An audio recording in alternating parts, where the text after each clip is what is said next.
Today, on this fine, lovely day, you will be taught how to use Sharp's Android TV by our expert, a weekend angler.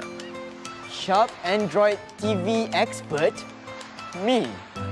No, I'm not. Yes, you are. You just don't know it yet.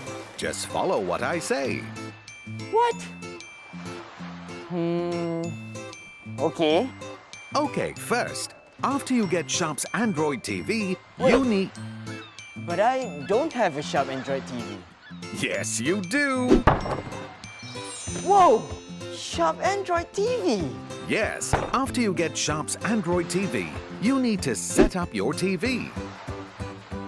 When you switch it on for the first time, you will need to set up your preferred language. Next, you have an option to pair it with your smartphone, or you can always come back to this. Once that is done, you can connect it to your Wi-Fi. The screen will give you an option to either connect your smart Android TV to your phone, your laptop, or you can connect it to your Google account directly. Key in your Google account password and you're set. Whoa! That easy, huh? Yep, but we're not done yet. Now, you need to pair your Sharp's Android TV with the smart remote. Simply click the channel up button with the up button together. Press it until your device is connected to your TV. Voila! Endless entertainment at your fingertips. Whoa! I did it! Of course you did. You are indeed our expert. Oh, never knew I was an expert.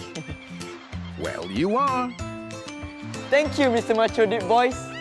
You are most welcome. That was a demonstration on how to set up your Sharp's Android TV done by our expert, a weekend angler.